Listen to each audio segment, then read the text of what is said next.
Life isn't perfect, and neither are we. Nope. But we know how to face our fears And have some fun. and talk about all the messiest things of life. Like the messiest things. Get connected to yourself, get connected to others, and get connected to the life right in front of you. This is The Connected Life with Justin and Abby. That's me. That's you. And you. Hello. The problem is that you did a nice little knee kick. A little knee kick. I was looking at my bare knee here. The bruises are going away. Oh. From my bully beatdown that I got from my friends. I recently was taken on a little bit of an adventure. A birthday adventure? Yeah. A late birthday adventure. Yeah. There was a planned birthday adventure to go do like this big airsoft game and stuff like that. Wait, if people have been following along, you actually talked on the podcast about how you asked your friends, Ben and Bryant, to plan a birthday thing for you. I did. And then they did. And then it was like a torture party, but it wasn't like a fun torture party. It was a fun torture party. It was a fun torture party for them. So they assembled like 20 different people and gave them all paintball guns and decided to have me assaulted for almost 3 hours. Just one guy, they dressed me up as a really terrible looking version of Rambo. I thought you were great. And made me march up a mountain to my certain demise. And today we have Ben here to answer for the crimes against humanity that he committed to me that day. But to be fair, he started out with arriving with a limo. Yeah. He was like, here's a limo. Yeah. They picked you up. They surprised you. Now we're going to initiate you into a gang. Or a fraternity. Yeah, it felt like the frat that I never joined, it felt like I just joined it on that birthday. It was pretty fun. It was epic. It was and they recorded epic. it, which is also masochistic. A little bit. It's brutal. They're like, and then we're going to get video of you just being pummeled by paintballs as you go into fetal position crying, stop, please, stop it now. That is the true part of it. He was in fetal position. You're not even joking. You actually went into fetal position so many times. It was, like, no! I literally got hit a couple different times in such painful ways that it took the wind out of me. And they're like, no, it's really cool. You have unlimited lives. If you get shot, just go back 20 feet and let them shoot you again moving forward. So it's like reliving hell over and over again on loop. It was awesome. Okay, but here's You're welcome. It was so great. Thank you, Ben. It was epic. All right, already enough about the epic torture party, which I loved. All right. And I can't wait to watch the footage of me cowering like a child. 100%. But before we get into this amazing episode with Ben, which Ben, I need you to shut up and be quiet over there. He's just nodding. He's cowering now himself. But before we start, we have some epic news. Oh my gosh. I'm so freaking excited. It is our 100th episode coming up. Oh, why is that amazing? Dun, dun, dun, dun, dun, Let me tell you. I'm going to tell you why this is going to be one of the most epic 100th episodes ever created. Why? Ever. Because we're going to do something that's never been done before. On The Connected Life. On The Connected Life. We're doing it live. We're going to do a live stream recording, video stream recording. All of you who have been listening forever get to join us in this epic party. Yeah, I'm so freaking excited. So you guys will come and you'll join us. And then we have so many prizes. Cash, gifts, and prizes. Dozens of people are going to win. I know. We talk about celebrating milestones on the podcast all the time. And we're celebrating. Go big or go home. Yeah. We're not going home. That's for sure. We're going big here. And with this is how it's going to work. November, mark your calendars now. Saturday, November 21st at 10 a.m. Pacific Standard Time. Yep. You're going to be able to join us in this epic party. But in order to do so, just log in. In order to do so, you're going to have to jump onto justinandabby.com now. Do it right now. Type in www.justinandabi.com /100. Oh, well, that makes sense. Yeah, because /100. justinabby.com /100. And at the bottom of that page, it gives you a bunch of information, good details, and then you can fill out your name, and you will get an email, a special login just for you, where you'll be able to log in. It's all free, and you'll get to participate in the whole thing. And we're going to focus on what? We're celebrating the connected life, which is all about connecting to God, connecting to yourself, connecting to others. So any questions that you guys have about connection, we're going to answer. Yeah, you're going to be able to drop into the connection or into the chat bar and the question bar, and you'll be able to chat with other listeners, and you'll be able to ask those questions about that stuff, and we're going to give you answers. Yeah. And we have so many things we're giving away. 2 LFA scholarships. Yeah, so if you've been wanting to go, sign up. An online dinner date for 2. Ooh, I'm most excited about Somebody this. can win, and they can bring their spouse, friend, romantic partner, whatever you want to do. And we can jump on. We're going to... Online, we'll hang out, we'll eat dinner, and we'll play games. That's exactly what we're going to do. A couple of AirPods Pros. And hundreds of dollars of Amazon gift cards. Yeah, money! So you can spend it all on Black Friday. Yeah, that's true. We're doing it before Black Friday so that you can have extra cashola. All the goodness. So all the details on how to participate and be eligible, you can all find it out in the context of signing up there. And an email will come to you. www.justinandabby.com/100. And just so you know, you'll get an email from justin.s@stumvalconsulting.com. Look after you sign up into all your promotional folders, your junk folders, all that goodness to make sure you find it, because it will be going out to you. Now, without further ado, you guys have heard Ben before on this podcast. He is from the Adventure Challenge. Him and Bryant are co-owners of the Adventure Challenge, and he's been on here talking about their journey with the Adventure Challenge. I want to say a few things, and you can give a bit more of an introduction. But a couple of things. I love who you are as a person, Ben, in general. Thanks. I have had the gifted opportunity to partake in your life over the last, year or two? Yeah, a couple of years. Last couple of years. And I've gotten to watch the ins and outs of your personal world. And I have seen some shining examples of self-empowerment, character, love, care. And I've watched you bring some of the principles that you have even in your own world into my personal life and relationship that we both have, where you've instituted some of those principles, and it was very helpful. And so today we want to talk about some of these core values, which is keeping a short account with people and also giving people the benefit of the doubt. Because I think that a lot of, and as you'll probably get into, Ben, a lot of people's relationships fall apart or get really messy, or a lot of pain, excessive, unnecessary pain is involved inside of relationships simply because of these core values are not part of their relational system. Yeah, I pretty much think that this is one of the podcasts I've been excited to record for a long time, because I'm like, if everybody could learn these 2 core values, the entire planet would change. Yeah, there would be no more war. It'd be world peace, wouldn't it? Definitely. Honestly, it's actually not too far off, I would say. Yeah, it feels like it. And Ben, it's one of the things I like when I meet people who have something about their life that inspires me and that I feel provoked to live in a better way. And he is so good at articulating it, but also living by it. I really value people who don't talk one thing but do something else. And so I am excited to have you on the show to talk about these values, because it is what you preach and it is what you live, and it makes doing relationship with you feel really safe. Oh, thanks. Yeah, so we want to talk about keeping short accounts, and one of the things that goes along with that is benefit of the doubt mentality. So we started a company as a very small company, obviously, like you always do, and it's grown so quickly, so fast, that I've been thrown into a role of leadership, like to the degree that I wasn't used to. Yeah. I had a company before this that was like 5 employees. And so getting into that, it was literally a crash course in how do you keep a culture, how do you create a culture that is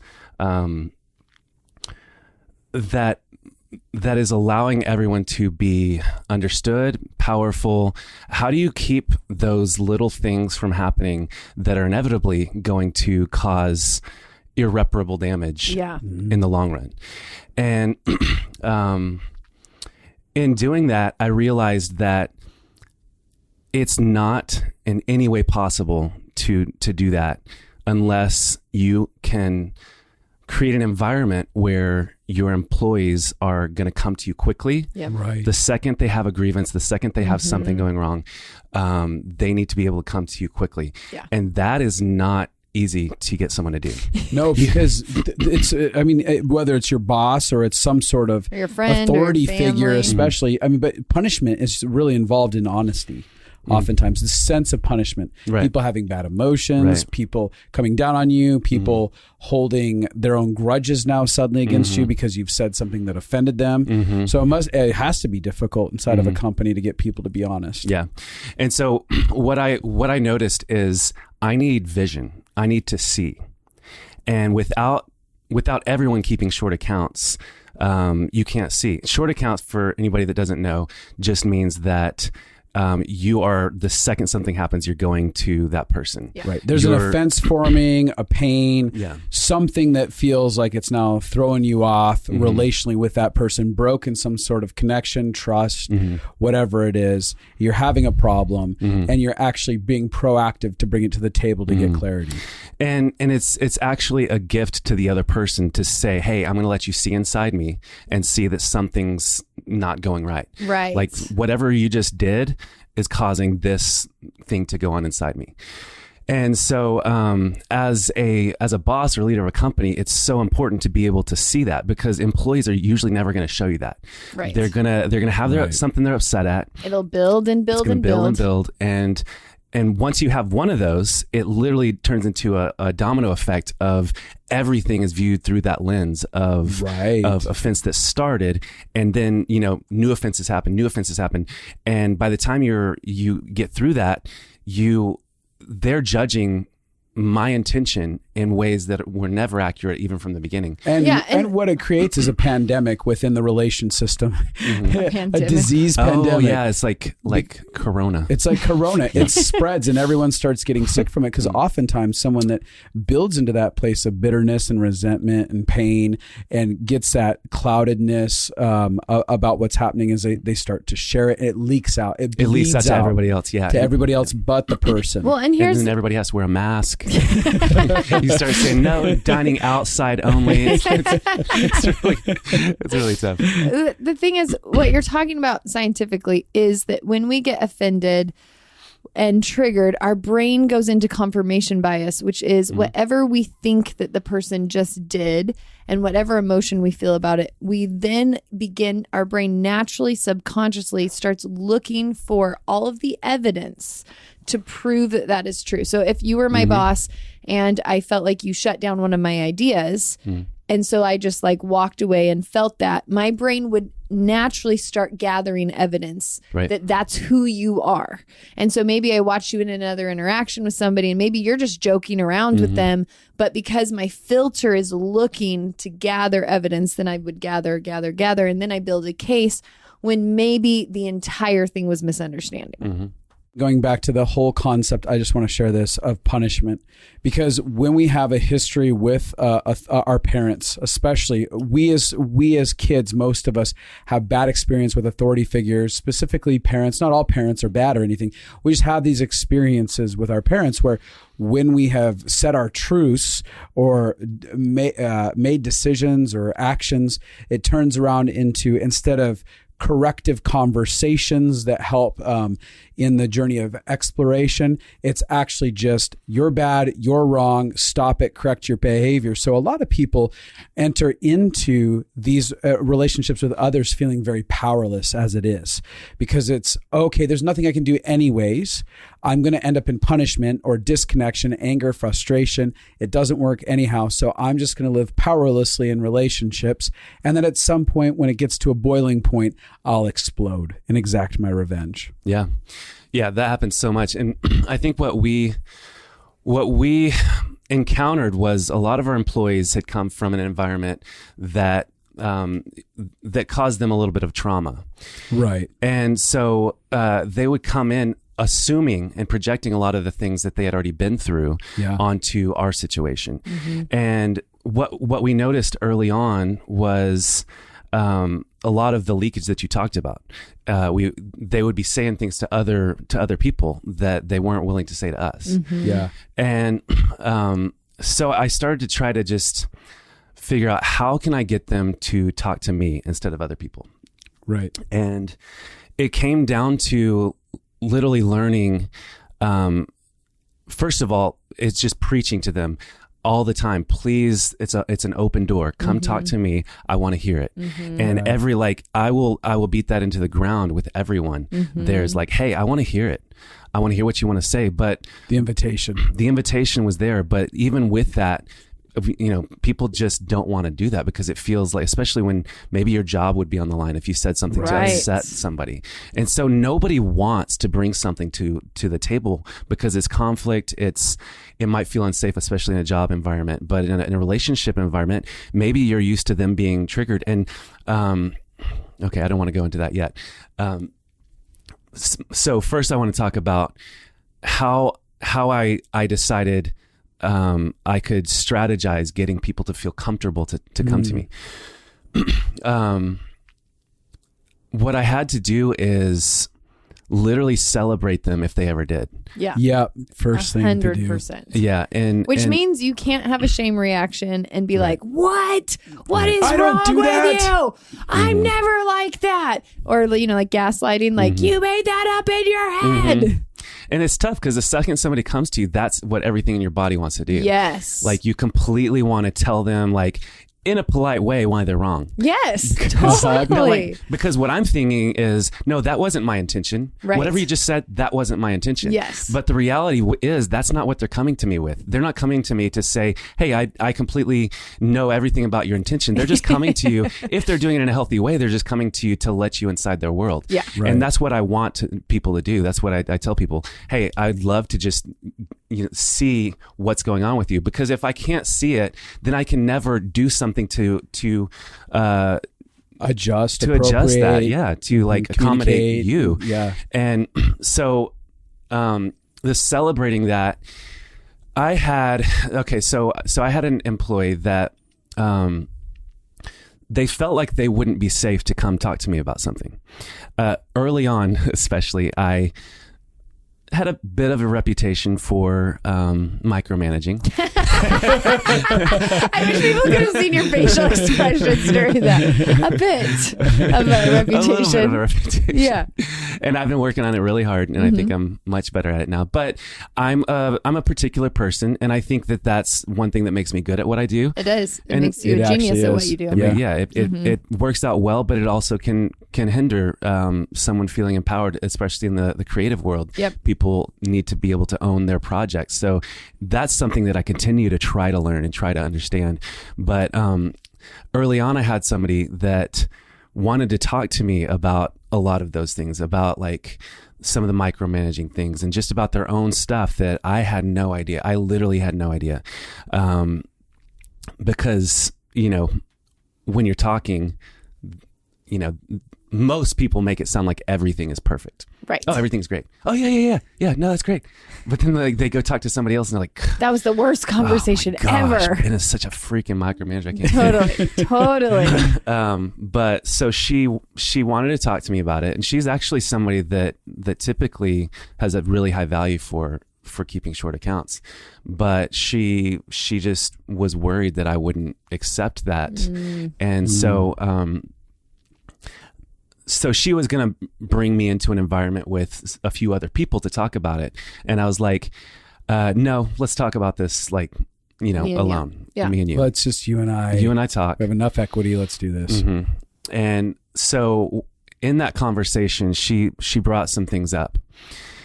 And it was mostly that type of thing where she didn't feel like she had the freedom to do things on her own, and that I would change it and, stuff like that. And so I said, I listened for a minute and resisted the urge to defend what I was going through in my mind and offer my own perspective. And the first thing I brought up was, I said, first of all, I really appreciate you saying this to me. Mm-hmm. And then I said something that I don't know if you know this about me and my values, but anything that you bring to me, anything that you experience, any grievance that you had, it's valid. Yeah. There's nothing that that's happened with you that's not valid. Mm-hmm. And the reason it's valid is because you went through it. Right. even if the story behind it might be a little off Right. or misunderstood, you still went through something. So even if what you think I meant isn't what I meant, you still experienced that experience. Yeah. And validity doesn't necessarily mean truth. Yeah. That even in our marriage, you'll come to me with something and I'll be like, okay, I mean, it's valid. Your experience is valid, but it is not the truth of my heart. Right. And I think that some people are scared that if I validate you, you'll decide that this is the truth. Your belief system is the truth. And also, if I invalidate you, then there is no truth. Yeah. And I think, just as a side note, this is I've never heard a single person describe what you're saying. So kudos to you. Yeah, that's a big because deal. this is something that most people in marriage are still trying to figure out. That when you hear something that isn't what you agree with, there's still validity to it. Yeah, and honestly, it's been such a journey because I still have the instinct to want to just explain it away. Yeah. Yes. Yeah. But in that moment, I've gotten pretty good at just catching it and saying, okay, we're not yet talking about whether the story they have is true. Yes. Right now, we're just talking about, like, first of all, you experienced that and that sucked. Yeah. You experienced that. And that's the bottom line. Whatever you're telling me, you experienced it. So what I told her was exactly that I want you to come to me with everything, and I'm never going to discount it. I'm never going to just explain it away really quickly because you experienced it, so it's valid. And after that, I said, I'd love to share with you my perspective of what was going on with me during that, but none of that negates that, like, right now, I feel what you went through. And right now, I can fully understand how you came to that conclusion. I can fully understand, and there's things in what you're saying that I need to learn from. Right. And there are things, even from a story perspective, that are valid. And so explaining that to her, first of all, she started crying. She softened. She completely 100%. softened. She said that changes my perspective on leaders completely. And I feel so much safer to bring things, and, like, literally this is just changing what I thought. And so I'm going to interrupt you. I'm so sorry. This is such a good story. But this is what we talk about in our Living Fully Alive course that we do, because our whole goal is to break how humans work down so that you can live fully alive and competent and not be screwed over in life. Yeah. Basically. But what you're talking about is our brains are designed where we need emotion to emotion before we can get to logic. So what you did is you validated her and got to compassion and empathy for her. And every person needs that before we give the logic spiel. So this is where marriages have breakdowns all the time, because that instinct that you were talking about, our natural human instinct to defend ourselves and what is true about us, often comes out before the compassion and the empathy. And when we seek to be understood before we give understanding, it normally shuts down both options for either of us to be understood. So, not that you needed to know, but scientifically, you literally handled that perfectly. Oh, well, thanks. I thought I did a pretty good job. One of the things that because people who have been listening to us for a long time, it's not just about, hey, this betters relationships. Here's Ben, who's running a big company and going, hey, applying these kind of principles transforms my company and keeps it from having holes in the boat and the boat just sinking. It is completely essential to having a successful company. 100%. And it is, as a leader, I have to do that more. As a leader, I have to be the one that is going to understand before I seek to be understood. And not that I always do it well. It's a role, right? Yeah. I'm taking the role of leadership. If I'm going to be a leader, I'm going to own this, and I'm going to be the one that beats people to the punchline on it. Yeah, leadership is sacrificial. So it is. And the more I've stepped into that, and the more I've sought to understand what it means to be a good leader, the more I've understood a lot of it has to do with sacrificing, being the first one to understand them rather than to seek to be understood. And like I said, I'm not perfect at it, but it's something that I am 100% going after and understanding how important it is. So you're in this story with her. I didn't mean to interrupt you. Yeah. After I told her how valid her point was, I was able to let her in on my perspective of some things that had been going on. And then we both got to just kind of bring humanity into the conversation. And once humanity gets to come into a conversation, you're not villainizing each other. You're not you're not imagining anything about each other. You're literally like, okay, I can see their heart, and I can see that they didn't have bad intentions. Yes. Right. The thing of intentions is so important to that. Yes. And so that's where benefit of the doubt comes in.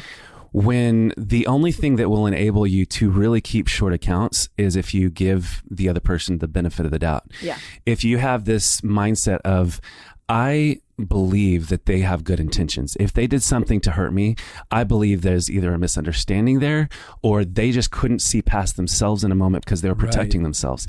And I am not going to blame them for that, because I've done that so many times personally. I can literally relate to them, and that makes me feel closer to them. If they had a moment where they did something where they couldn't see past themselves, I can relate to that so much. Totally. Because I've done that. Yeah. And yeah, the humanization component inside of it is such a big deal, and connecting to their humanity and the reality of our humanity. yeah. Right. One of the things I wanted to say is, going back to the validation portion of it, it's that bridge to relationship. Yeah. Right. And once we get our relational circuits connected into another human being. Right. Because when you trigger, you shut down your relational circuits. 1,000%. So that's why most conversations where you're confronting or sharing your feelings doesn't end well, because as soon as one person is triggered, their relational circuits turn off. And so they're no longer able to connect. This is the connected life. Yeah, there you go. And so inside of the relational circuits being built also comes trust, because when I am in relationship with someone that I believe is for me, that I care about, that I see their humanity, I believe that they see my humanity and that they're for me, all of a sudden I no longer feel the need to protect. Right. And I'm also, when I don't need to protect, I don't have to believe everything out of their mouth is untrustworthy. Yeah. I can begin to engage and go, okay, I am going to adopt trust right now in this moment. And I'm going to begin to trust what they have to say about their own heart internally. Yeah. When I'm connected, I naturally believe the best. Like when me and Justin get in a fight, and my relationship circuits turn off, then I'm like watching everything he's doing through the filter of, oh, he doesn't care, or oh, he doesn't, whatever. That's historically what I did. Yeah. I'm saying I'm way better at it now. After 12 years, I'm learning. Yeah. And at that point, no matter what you say, when, like if we're not in a relational connection point and I keep telling you, no, this is my heart. You're like, no, it isn't. You don't care about me. You don't love me. And I'm like, holy crap, I'm judged. I'm convicted guilty. You've decided what you know about me. There's nothing else I can do here. Okay. So basically we're just saying empathy and compassion brings down walls so fast and helps get the relationship back on track so that you can talk through the misunderstandings. Well, and before you go deeper into the whole, like, believing the best about people, the short accounts, have you had experiences where people had a mountain of accounts against you? And how did that go? No, never. Never. What does that even feel like? Are you talking about a specific person? Anyone. Just have you experienced it, and what was that like? Yeah, just so you know, Justin and Abby both know everything about They have both Like, what counseled time? me, so they know all the stuff. I have. I've definitely. There was a situation that literally was the closest situation to bringing down our entire company that happened with somebody, and it was because of a mountain of misunderstandings. And one thing I'll say is misunderstandings are always going to happen. Yes. Yes. Like, you cannot so avoid good. them. Yes, you have to come from the perspective of literally probably 3 times a day, I'm going to misunderstand someone else. Yes. And someone else is going to misunderstand me. So true. Totally. If you don't realize that, then you're going to be less likely to, you're going to jump onto the first thing that you think about somebody's intentions. Yes. So with me, it's taken a while to get there, but I withhold what I think their judgment is, or what I think someone's intention is, till, for a long time, until I like talk to them. And that's what's really, really needed for short accounts. Is this is your opportunity to find out where you misunderstood them and where they misunderstood you, because I don't know if there's a circumstance where that won't happen, even if it's a very slight amount. You'll misunderstand their intentions. Maybe you'll misunderstand the story. Maybe you'll misunderstand a lot. But that's absolutely 100% important for you also to be able to, when someone does come to you, to say, to not have to defend yourself as much. Yeah. I want to add this, that misunderstandings are rooted in cultural rules. So each of us has our own cultural rules, whether it's our family systems, our countries that we're from, the different nations that you come from, things like that. There's these rules that govern us, religious rules. And so there are actions that people are taking all the time to love and care about one another that are completely offensive to another person. Yeah. Where they think you're out to destroy me because in my cultural system or my household, my family, that means that's the worst offensive thing you could do. And you're going, oh, over here, that doesn't mean that I'm trying to abandon you. That means I believe that you're a powerful person. So I'm letting you do X, Y, and Z. And so a lot of times when we attach the idea of we're all coming from different worlds and humanity, us humans as a core, generally speaking, have a heart for good. We do. We have a heart for good, which bleeds into this whole belief system here. Yeah, and that's what's so important is to, if you understand that everyone has a heart for good, then you can drop the concept of everyone being a villain or of someone being a villain or Right. of like they're either bad or good. I think that we're raised because we were raised watching movies. We were raised watching things where there's a villain or an antagonist, and then there's the good guy. Yeah. So we like walk Black into and white. life literally trying to categorize people into whether they're good or bad. Yeah. And that's just not true. It's not the way things work. There is like someone that is either protecting themselves or being misunderstood Yeah. or something that's causing, harm to you in some way. And so like the concept of bad and good is just not what we've, come to see it as. It's not black and white like that. Is there been people that do have destructive intentions that exist? Destructive intentions? Yeah, but that comes from protection usually. Yeah. Yeah. I mean, and we could disagree on that, but in my opinion, I think that anyone's destructive intention still comes from at some point them feeling a need to protect themselves, whether it's I'm insecure because I had people that I thought had bad intentions towards me and like bullied me or did something to me. They were treated in some way that if we saw them as a kid with that happening, we would reach, our heart would reach out to them, Right. and suddenly the humanity would come in. Yeah. And so you can literally have compassion for anybody. Yeah. Even if they do have some sort of bad intention in a moment. Like, I can't look past that because I've been in arguments with my brother where I 100% wanted him to feel pain. And I know I he want wanted to me to feel destroy pain. I was you. like, I want you to hurt right now. And I think we've all been there. But like with that, the second, if I saw him actually feel pain, if he wasn't like, acting like Superman in the moment, like everything bounces off of me and I'm just going to make you feel more pain. Right. The second I saw him feel pain, I would like feel horrible. Right. And I would be like, oh man, I didn't want him to feel pain actually. The second you saw vulnerability. Yeah. Right? The second I would see vulnerability, I would not want him in any way to have felt that pain. And I was like, I hate that I did that. But so you're like, even in your worst moments, there's humanity behind it. Yeah. So anyway, we could literally have an entire podcast on bad and good and evil, people's Totally. intentions, villains. And I like, that's a really important part of my belief system. I think that it's really, really important for us to not feel shame. We really need to be able to set up our belief systems in a way that does away with the black and white, good versus bad. Yeah. Because, in almost every way, we're missing something. Yeah. There's something we don't see about that other person. Yeah. And so, And same with ourselves. Like when people hate themselves for things, they often have missed the humanity in themselves and Exactly. the places Yeah. where they Yeah, need that's compassion and where people think that they're better than people is typically where they have created a good bad culture just so they can feel in the good category, and which then puts them above other people, which isn't a healthy place to live in humanity either. Yeah, and then you're constantly looking for am I a good person? Am I acceptable? And in every environment, that's why you have shame, is because you're waiting until you're trying to judge. Did I just do something that makes me a bad person? Well, that's again going back to there's the protagonist and the antagonist in every circumstance. Am I being the villain you're trying right to now? Negotiate which one am I right now? Because if I can't somehow cultivate in this moment an antagonist, a bad guy, then I have to be the bad guy. Right.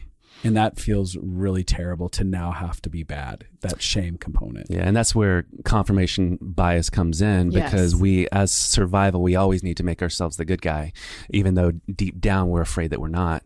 And so then we put bad guy on so many people. I mean, the world we're constantly blaming. Exactly. And on a broad scale, the world could learn a lot from that right now with the political environment and all that stuff. If we Absolutely. Proximity is so important. The second we become closer to each other, even in proximity, and have a conversation, it takes away the venom and the pain, and your ability to just villainize somebody. The closer you are to somebody, the more you can see their heart, and you just can't villainize them anymore. And suddenly now you're having a conversation that's actually nuanced, and you see grays, and you see intentions not what I thought it was. I was actually wrong about that. Like the second you get close to somebody, you almost always figure out something that you were wrong about with them. But one of the things I want to mention, because you talk about proximity, and I actually know a lot of people that are like, no, me and my best friend, we're really, really close, but we just can't find each other in this, or me and my husband. And one of the things that I'm hearing you talk about included in these core values is curiosity. Because you're actually wanting, like when you said you aren't trying to judge the intentions of someone. So you're like, I'm going to wait until I can have a conversation with them to understand why they did what they did. What that means is you haven't already decided why they did what they did. Right. And I can't tell you how many people think this is like a gift that they have, where they can definitely judge what people are feeling and what they mean by everything. Like people are like, no, I saw the way that they looked at me. No, if you would have seen the tone of voice, and if you would have, and I love discernment. Like I love people watching. I do this for a job. I'm watching people. I can see people trigger all the time. I could probably on a regular basis nail assumptions.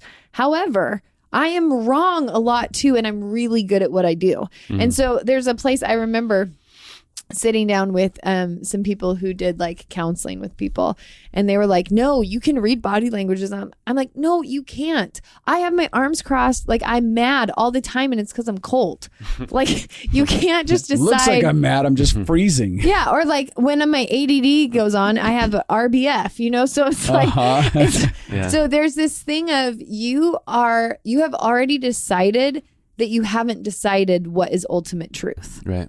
And you're coming with curiosity so then when you get in proximity with somebody, there is actual room to find the nuance, because you haven't already made a judgment that's black and white that you're trying to prove. You're actually going into it seeking to understand, not trying to prove that they are who you think they are. Yeah. Proximity. If you really get down to it, I would say, I would include with that proximity the openness that you bring into something that allows your hearts to get in closer proximity.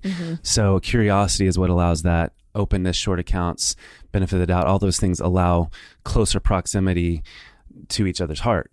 And this is what I believe, but I don't think that we can really see inside someone accurately without loving them. I just don't think it's possible, because I think I love that.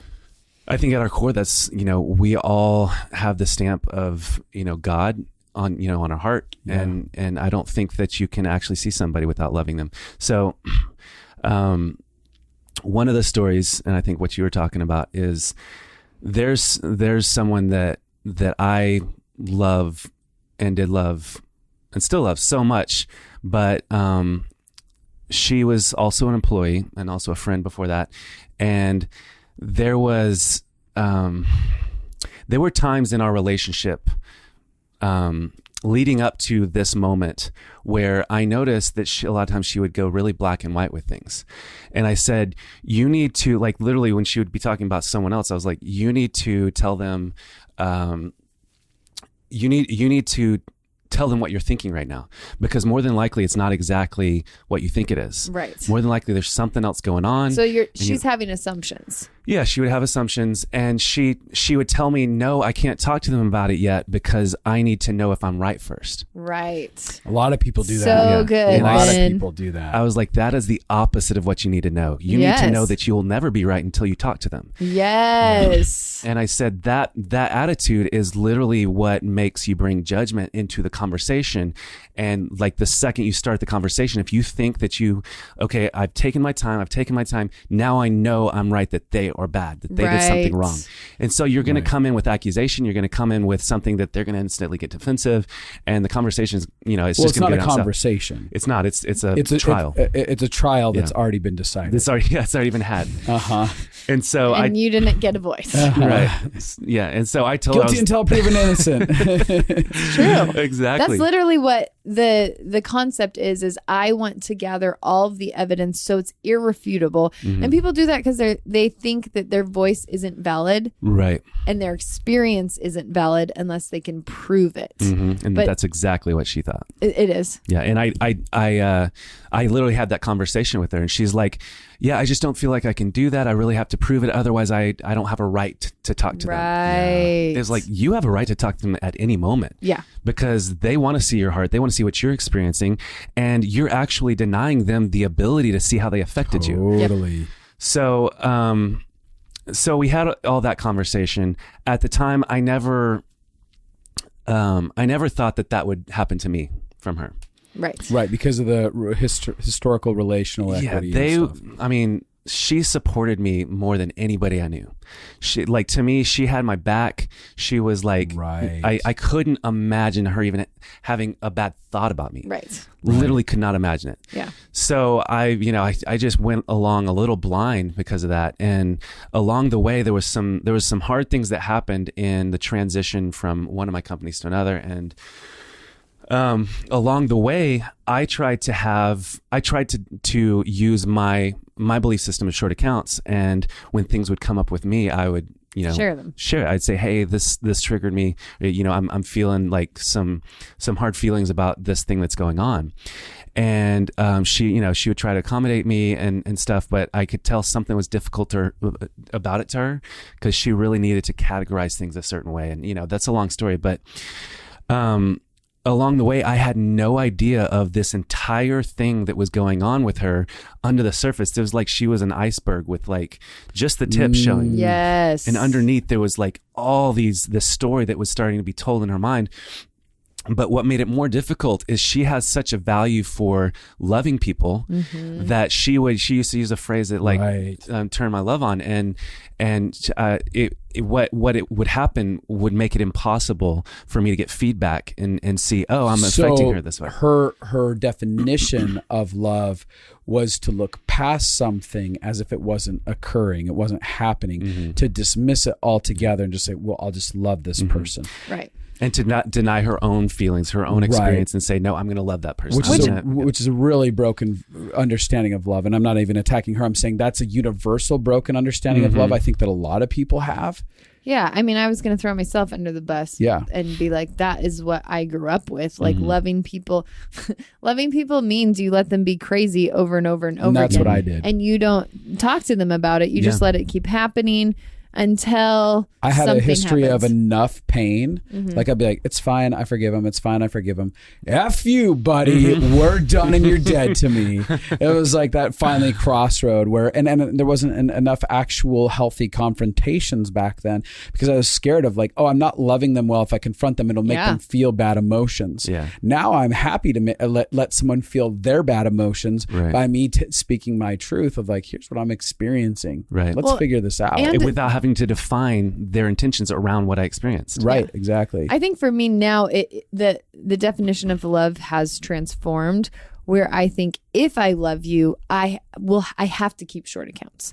It's the only, because if I love you, then I genuinely want to see you right. Yep. And I can't see you right if I'm building a case and I have confirmation bias that is being used against you.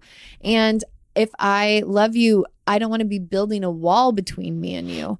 And so I always think it's much less. So most people are like, I don't want to cause pain. So that's why I'm not going to share about my feelings. And one of the things you're talking about, I love too, I want to hit this, is when you talk about bringing up what's going on inside of you, you aren't saying, hey, go to people and blame them. Right. You're literally talking about your own experience, what's going on inside of you, offering it in vulnerability, which I think is an important piece to this. But when I do that, people are scared, like, I'll hurt them if I do this. I'm like, you will hurt them way worse if you build a wall. If a year from now they find out, like, oh, there was all these things that we could have talked through. Now we lost a year of our relationship because we didn't get to.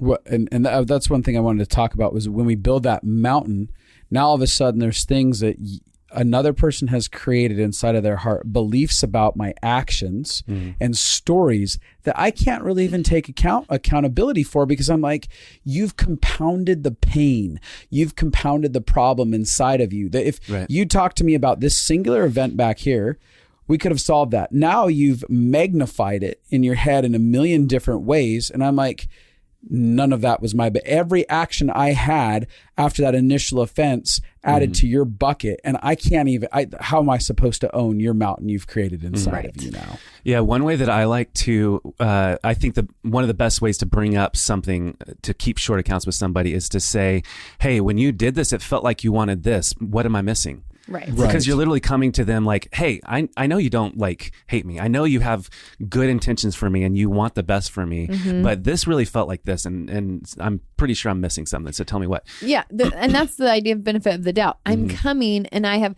this is what my best friend is so good at articulating this. Pizzi, she's on this podcast multiple times, but she's like, I actively look for how my confirmation bias could be wrong. And I invite people to show me that. So like what you just said, like, this is what I experienced. What am I missing? Is literally like, help me see who you were actually being. Yeah. And so with this particular situation, like this girl is legitimately one of the most loving people I know, but she also has a lot of fear that has let the false definition of love come in there as well. Yeah. That has like hindered her from being able to keep short accounts, be honest, and ultimately has caused really, really deep pain in a lot of people. And it's so hard for her to understand that and see that once, because we've like talked it out now, but as you'll see as this story comes about, like this is, it was just the perfect storm, and it was all caused by the stuff we're talking about. So, as she started to make judgments about what I thought, what I meant, and not bring them to me, and instead make me like actively try to make me think everything was great. Right. I didn't do what I normally would have done, which is like, hey, feels like something's a little off. Yeah. Let's talk, because I just never would have thought something was off. Right. Yeah. And so it all like came to this crazy, horrible head this one day when my business partner Bryant told me that of all these things that she said to him about me. And it hurt so bad, so bad to hear these things, because this is the person that had my back, and I just could never have imagined. And the things he was saying sounded horrible. I was like, how could someone even imagine that I would have thought that stuff, much less her? And because it had gone to because it created such a mountain, she was so convinced of her story that she also convinced Bryant of her story. Yeah. And because the story was so bad, they weren't willing to, neither one of them were really willing to have a conversation with me Dialogue. around it. Yeah. It was like, no, we need to like have a group conversation. Right. Almost an intervention, An intervention. now. Yeah. And it was one of the worst things I've ever been through. You felt really attacked. Yeah, completely Blindsided. attacked. And because they had already made up their mind about what Powerless. was going on, they gave me no benefit of the doubt, no ability to like, hey, before you decide, can we actually talk about this? Right. So that is the single that is the only thing I would say that has ever happened in the history of our company that could have literally brought our company down completely. It had the ability to do that because it had Bryant, convinced of a story that wasn't true. That was a horrible, horrible story. Right. And so in the midst of it, Bryant and I worked it out first, and it took a long time for me. Like the betrayal I felt from a lot of things that went on with her was so deep that it was hard for me to be around her. And about 9 months later, I think we finally had a one-on-one conversation around it, and understanding the actual story there that happened. It's like, oh my gosh, she thought this. Right. when I was saying this triggers me. Yeah. She thought I wanted her to do something about it. She thought I wanted her to take responsibility for my You to trigger. fix me and my problems. And that was never even close to the thought that I had. It was Right. literally, I'm giving you the gift of seeing what's going on with me rather than just giving you an order. Right. And so what that compounded to her starting to think, oh, now he's doing this and this and this, and it's not fair that he wants me to just pick Have up to the fix all this. stuff, and he doesn't even care about me now. And it literally just gave way to all these thoughts that she had, accusations, things that were in her mind. And it's just, knowing her, it's just hard to imagine that could have happened, but it's literally just from that one thing of her thinking, I'm not allowed to talk to him until I have made up my mind about something. Right. And that she made up her mind hard. Yeah. So hard that, I wasn't allowed to have a conversation. Right. That's one thing that I'll say about everything is that it's really probably one of the most painful things is the hardened heart. Yeah. Is like Abby was saying earlier, the idea of curiosity. The minute that we cross from curiosity into the hardness of heart is, especially when it comes to personal relationships, that is some of the most painful experience. And it feels like deep betrayal because it's like we've lived a life together relationally for all this time, and you've been telling me that everything's good. So you've been lying to me. All this time. You've betrayed my trust through unintentionally. Like, it's not like I'm trying to lie to you, but I am lying to you, telling you that we are good. And now I've given you my trust, believing we are. Now you turn around and say we're not. And then you remove relationship and you give no room for me to have a voice. And that's probably one of the most painful relational experiences I think people can have. It's one of the most painful things I've ever gone through in my life, to be honest. And that is such a good point, that it felt like a lie. It felt like I've been around you for the last, year, 9 months, and you have made me believe that everything is great. Right. So it literally has felt like a lie that you didn't bring this stuff up to me. I question even that I know you anymore.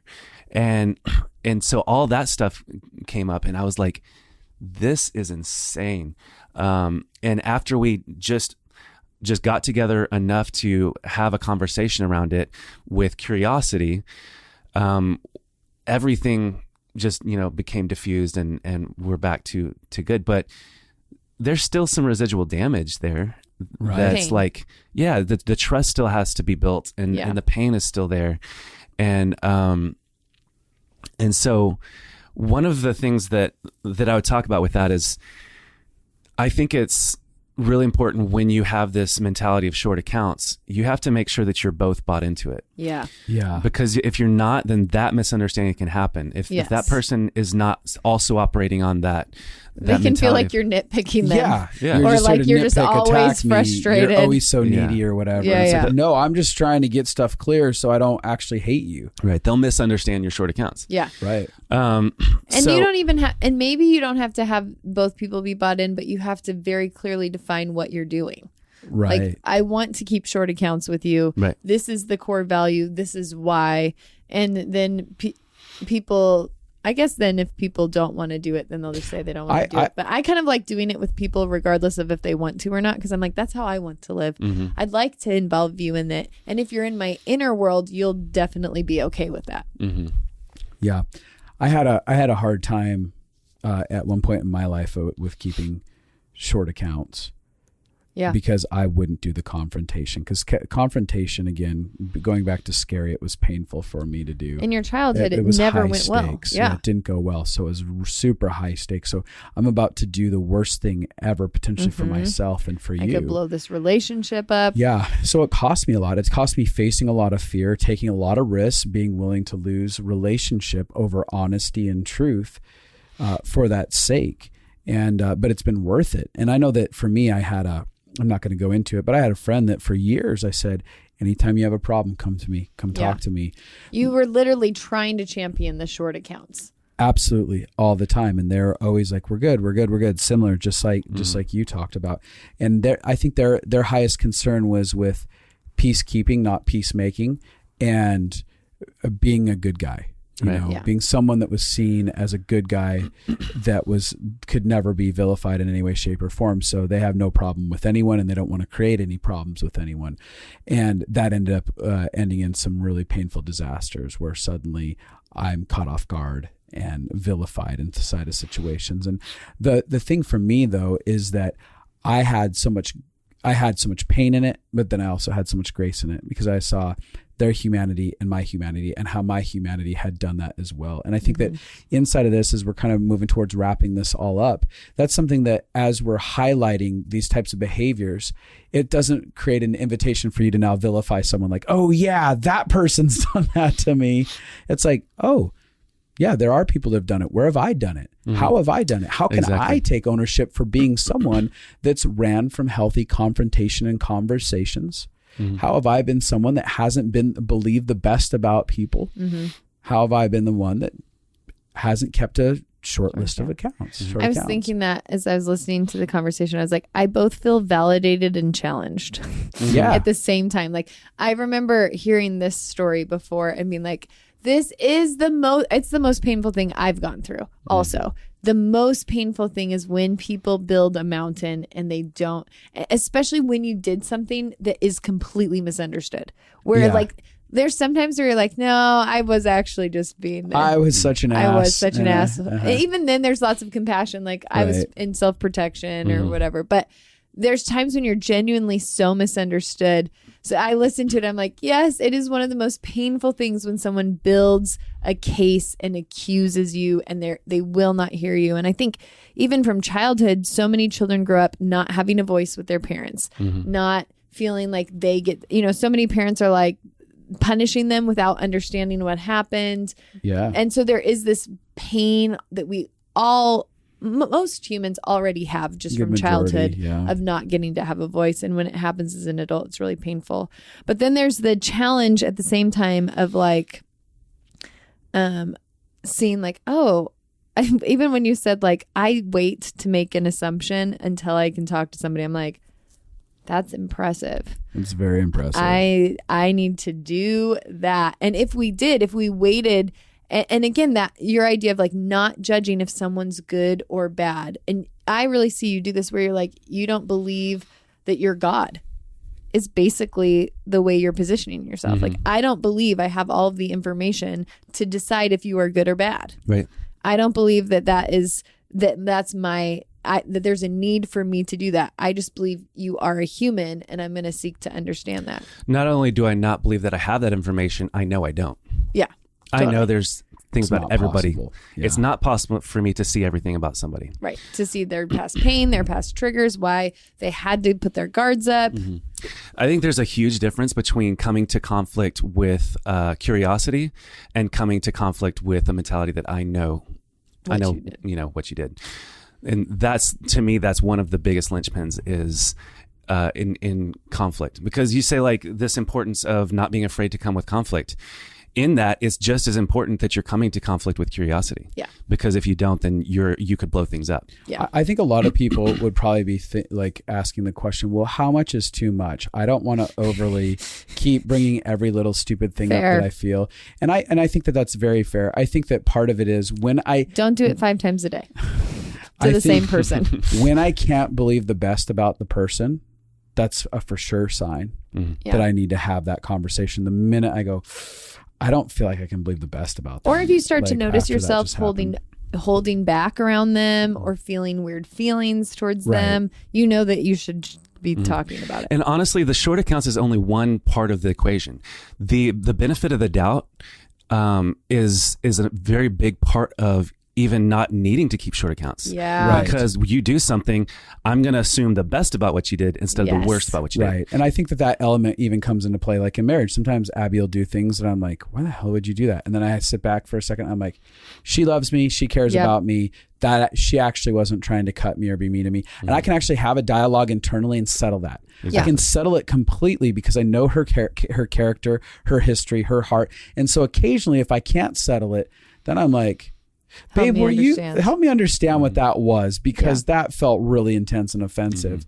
But I would say this is very different. When we got married, I automatically assumed you weren't loving me. You didn't care Right. about me. Like You levied immense blame the and pain that accusation. I had from my childhood Yeah. was my filter on you. And there were things that you did that felt like I Totally. could gather evidence Totally. for. And there was legitimate things that would validate, like, yeah, he has to be. Look at what he just did here. Yeah, but I was not ever coming to conflict with believing the best about you, No, ever. And no. that created a lot of pain for you in our marriage. Yeah. And it's something that I wish that I could go back in time and change, but now I just validate and take ownership Yeah, I for. feel very loved when you have.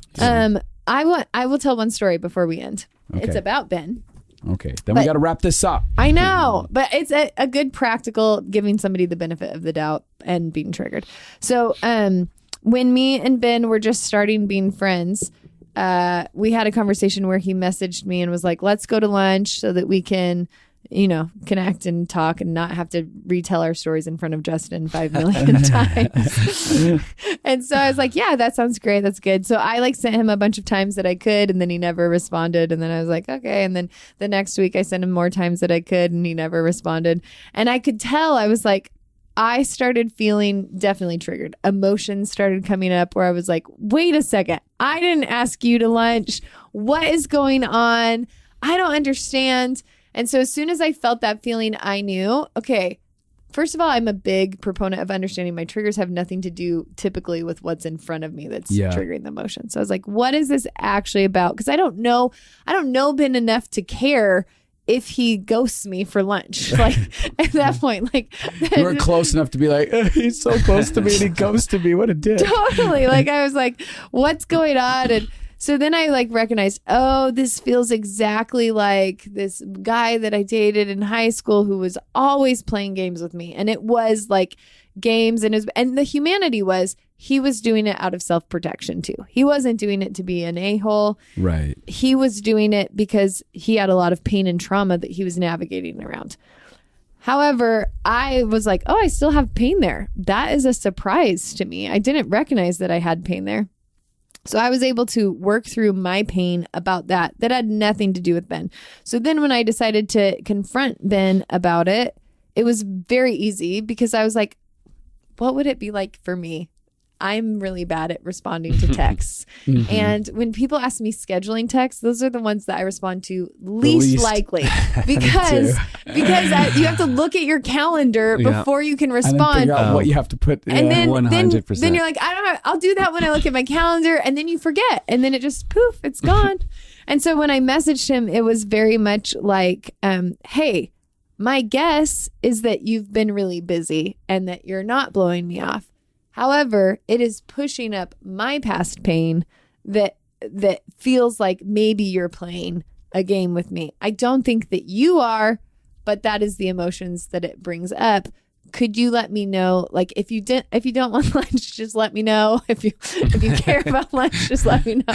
Like, whatever happened, if you could just give me some information. And then he responded back, and it was so simple. It was like, oh yeah, I mean, you had a trip that you didn't know about, and you had been really busy, and you're like, I will never play games. I'm sorry that was your experience. You're very validating and empathetic. And then it was like a 3-minute thing, and then it was done. Right. And now I'm never like, what is he doing if he doesn't respond to a text? Because I don't have like an emotional built up case about it. But I'm just saying it's as simple as figuring out what my emotions are that aren't about you, and then literally taking the time to process what are the ways he could be having a good heart in this. And the key part of that was the self-awareness. And that's one of our key principal foundations in Living Fully Alive that we have, which is teaching people how to have self-awareness. What is going on inside of me? Because we'll always say that it's about other people and other situations outside of us until we actually gather an understanding of our insides. And so this year coming up here in 2021, we're running Living Fully Alive, which is an answer to some of your people's prayers as you're listening to conversations like this. That you're listening, you're like, how do I do that? How do I get good at that? How do I do that? And we help equip you with the tools and the understanding of not only yourself, but how other people operate so that you're able to actually build relationships where there's long-term healthy connections with both yourself and other people. Some of you have never learned how to have compassion for yourself and your own motives, or have compassion on other people, or validate and empathize. We actually literally teach it step by step how to do that in the course. And so much of it is about learning how to connect to yourself and others. It is amazing. We've had so many testimonies of friendships and marriages and families being rebuilt and coming back together. Yeah. So we'd love to have you join us for that this year. It's January 2020 is when it starts. And we're doing an immersion program this year, where you can actually get in with a mentor, have personal mentorship that will help walk you through the process of the course, as well as watch live transformation consultations where we bring people on weekly, and you could even be one of the people that comes up and gets your heart processed weekly, and you get to watch that happen, as well as be part of a community heart sync program where it's community people gathering together and being able to hear each other's stories as they're processing through their pain. So it helps to build that unity and that collective going, okay, I'm not alone in this. Yeah. We always have people listen to these podcasts be like, I felt so much pain come up. And I'm like, oh, well, Living Fully Alive, we literally made to help you learn how to walk through the pain so you don't get stuck. So you can check that out at justinandabby.com right now. Signups are happening. Get in on enrollment as soon as possible before that closes out. An immersion program is a very limited opportunity. Only a couple spots. First come, first serve, because of our mentorship availability for that. Yeah. So with that said, Ben, is there any final closing words? thoughts? Closing thoughts. I have 2 closing thoughts. Oh. The first closing thought is just, if you can take away from this that you will always be misunderstood. Yeah. Yes, and accept that. You will always misunderstand other people. So good. And the more that you're able to, it's hard at first, but the first time that you are able to let go of your story about somebody, it turns into a muscle. And the better you are at letting go of your own story, the better you will be at resolving these conflicts in a way that doesn't cause disconnection, and at doing the short accounts and making people feel understood.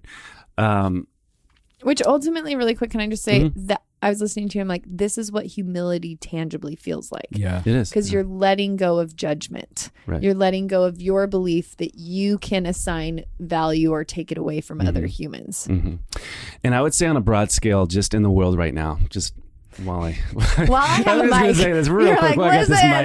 You can't take this mic away from me. There's a lot of divisive things going on right now. And I think that most people have chosen sides. It's a very polarized environment. I would say the next time you hear something said from the person that you don't like. Imagine that it was the person that you do like saying it. And imagine how you would, come up with some validation for what they said, find some way around, to where like, oh, they actually, they didn't mean that. They didn't mean that. They actually meant this. We can at least bridge the divide and bring the divisive, feeling right now to what it actually is, which is not quite as big of a deal as everybody thinks. Yeah. So next time you do that, I would challenge you just to take a moment, pause, take a deep breath, and then literally in your mind, imagine that was said by the other person. And what would you do with that information then? Would you jump on it and like just see, I told you they're the worst person in the world? No, you'd probably say, well, they didn't mean that. Right. So say that, and then one final thing is, this is 3. You This are 3 only things. allowed 2. can I Can I rechange my word? strict rules here. Okay, one final thing is, He doesn't even care about us. This guy just wants to run the show. I would love to, yeah. No, I would love to. I'm gonna micromanage this podcast right now. For you guys that haven't met Justin and Abby, they say so many good things, and a lot of you might not know how well they are at applying it in their own lives. And I've got to experience that firsthand. And they both are so intentional at practicing what they preach, at doing what they say, what they advise people to do. They are so willing to go through the mess, and they are so encouraging, and they literally live every single thing that they say on here. So there you go. Thank God we didn't cut that off. What if we would have been like, no, that's the best part of the whole podcast. Until that one time that Justin said, no, you can't say it. That's the only thing we're hearing or saying right there is in that moment. Well, Also, Justin has a great chin. Yeah. You want me to put that in there? a fantastic chin. It does. I thank you for that compliment, Ben. I know that we're trying to master messy. We're not here to be Yeah, perfect. we're We real make our messes, crazy. but we're trying to learn how to master that messy. And Such a great thing. that's our hope for everyone, is that you guys out there can learn how to master your messy and not let it drive your life, but take ownership over it and be driving it. So, Ben, we love having you on the podcast. We love you so much. Yeah. I like having you part of my life. I want you to assault me again at some point. That was very fun to watch. That is a unique sentence, an invitation. Come assault me again. I love you guys. Well, everybody, love you too, buddy. All right, we love you all. Have a good one. Go make amends with somebody. Go be honest. Go. Just go. Keep short Just accounts. go. Just do it. Do it. Benefit of the doubt. Bye.